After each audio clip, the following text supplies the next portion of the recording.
Baik, terima kasih rakan setugas kita, Nur Hayatul dan juga Nur Intan. Bismillahirrahmanirrahim. Assalamualaikum warahmatullahi wabarakatuh. Selamat pagi dan salam sejahtera. Kita kembali dalam rancangan Rampai Pagi lintas langsung dari daerah Tutong, Inspirasi Pagi Auda. Untuk edisinya hari ini, hari Selasa 14 April 2026 Masihi.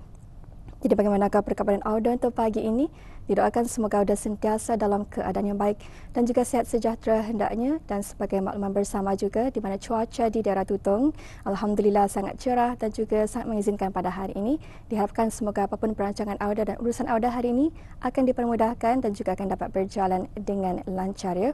Pada seperti biasa dalam pertemuan kita kali ini akan dikongsikan kepada Auda terlebih dahulu beberapa info semasa yang akan berlangsung di daerah Tutong. Di mana hari ini, hari Selasa 14 April 2026, akan berlaku kerja-kerja penyelenggaraan elektrik yang telah pun dijadualkan yang akan melibatkan di Jalan Kecil Kiudang, Simpang 842 hingga Simpang 864 Kampung Kiudang dan juga di sepanjang Simpang 128 Jalan Batamitus dan Simpang 705, Simpang 713, Simpang 721, Simpang 723 Kampung Kiudang dan kawasan sekitarnya akan bermula pada jam 8.30 pagi hingga 11.30 pagi dan di sebelah petang bermula pada jam 1.30 petang sehingga 4.30 petang. Manakala makluman yang seterusnya juga ada, akan diadakan kerja-kerja penyucian tangki air Bukit Udal dan tangki booster Kukup hari ini 14 April 2026 yang akan melibatkan di Mukim Tanjung Maya sebagai Mukim Ukong dan kawasan sekitarnya bermula pada jam 8.30 pagi hingga kerja-kerja selesai. Tidak ada sebahagian kawasan-kawasan yang terlibat ini berkemungkinan akan mengalami tekanan air yang rendah terutama di kawasan-kawasan tanah tinggi. Jadi untuk sebarang permohonan pembekalan air tanker, anda bolehlah menghubungi ke talian Darussalam 123 dan itulah antara dua info semasa yang boleh kami kongsikan bersama untuk hari ini dan seterusnya kita akan ikuti bahan visual yang telah pun disediakan. Untuk itu Auda, mari kita terus saksikan bersama.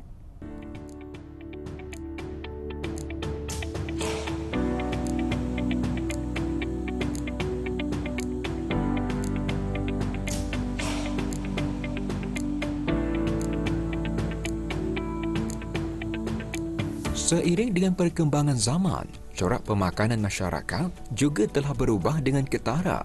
Kini terdapat pelbagai jenis makanan dan minuman yang menarik dari segi rasa, rupa dan kemudahan penyediaan. Makanan segera, snack ringan, pencuci mulut moden, minuman berkarbonat, kopi, minuman berperisa dan lain-lain menjadi semakin popular dalam kalangan semua peringkat umur. Walaupun pilihan ini memberikan kepelbagaian dan keseronokan dalam pemakanan harian, namun kebanyakannya mengandungi gula, asid dan bahan tambahan yang tinggi yang boleh memberi kesan buruk kepada kesihatan mulut jika diambil secara berlebihan dan tanpa kawalan. Perubahan corak pemakanan ini secara langsung memberi kesan kepada kesihatan mulut sepanjang hayat kerana pendedahan yang kerap kepada makanan dan minuman tinggi gula serta berasid boleh meningkatkan risiko kerosakan gigi dan penyakit gusi dari usia muda hingga dewasa. Jika tabiat pengambilan ini berterusan tanpa kawalan dan tidak disertai dengan amalan penjagaan mulut yang baik, kesannya boleh menjadi kumulatif dan membawa kepada masalah pergigian yang lebih serius pada masa hadapan. Dalam memastikan kesihatan mulut sentiasa terpelihara sepanjang hayat, setiap individu perlu lebih peka terhadap pilihan makanan dan minuman harian serta mengimbangkannya dengan amalan kebersihan mulut yang konsisten dan berkesan. Selalunya masalah yang selalu datang ke klinik kami caries, yakni gigi berlubang, penyakit gusi, nafas berbau, kehilangan gigi, gigi sensitif, ulcer mulut dan masalah susunan gigi, malocclusion.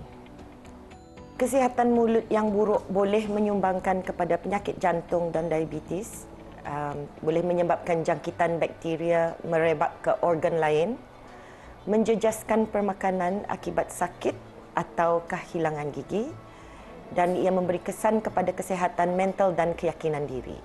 Gaya hidup moden kini dapat memberi kesan kepada kesihatan mulut dengan cara pengambilan makanan segera dan minuman bergula melalui tekanan dan kurang masa menyebabkan penjagaan diri diabaikan, penggunaan gadget berlebihan menjadikan kurang minum air dan mulut kering. Namun teknologi juga memberi manfaat melalui rawatan dan kesedaran digital. Penjagaan kesihatan mulut amat penting dilakukan sedari usia kanak-kanak lagi dan terus dilakukan sehingga menjangkau usia warga emas kerana ia bukan sekadar memastikan gigi kelihatan cantik tetapi juga ia berkait rapat dengan kesihatan keseluruhan badan.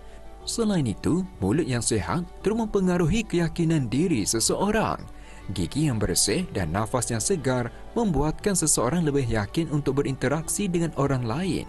Di samping itu, penjagaan kesihatan mulut yang baik sejak kecil dapat mencegah pelbagai masalah pergigian apabila meningkat dewasa dan tua.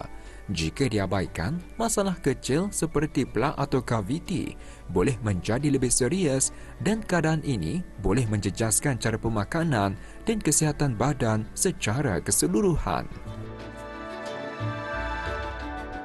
Penjagaan kesihatan mulut berbeza mengikut setiap peringkat.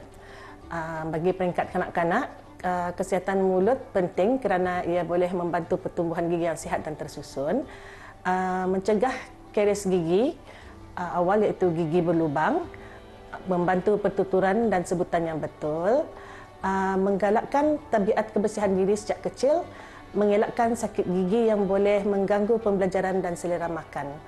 Bagi remaja dan dewasa, ianya penting untuk mencegah penyakit gusi iaitu gingivitis dan periodontitis, menjaga penampilan dan keyakinan diri, menyokong permakanan seimbang melalui fungsi kunyahan yang baik, mengurangkan risiko penyakit sistemik seperti diabetes, penyakit jantung dan jangkitan bakteria.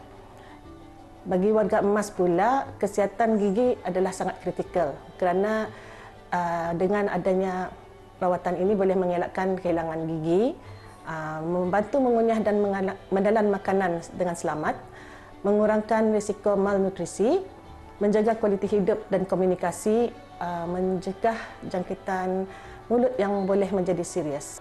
Tabiat harian mempengaruhi kesihatan mulut seseorang dengan cara memberus gigi secara berkala 2 kali sehari. Dengan ini boleh membantu mencegah plak dan gigi berlubang. Pengambilan makanan tinggi gula meningkatkan risiko karies gigi. Merokok juga boleh merosakkan gusi serta menyebabkan nafas berbau. Dengan tidak menggunakan floss boleh menyebabkan bakteria terkumpul. Pencegahan yang boleh diamalkan untuk mengelakkan penyakit gusi dan gigi lebih mudah dan murah daripada rawatan, ianya termasuk memberus gigi dengan ubat gigi berfluorida, menggunakan floss gigi setiap hari, mengurangkan makanan dan minuman manis, berhenti merokok, pemeriksaan pergigian sekurang-kurangnya 6 bulan sekali. Kesihatan mulut merupakan sebahagian penting daripada kesihatan keseluruhan dan perlu dijaga sejak awal usia. Setiap individu harus sedar akan kepentingannya serta bertanggungjawab menjaga kebersihan mulut melalui amalan yang betul dan berterusan.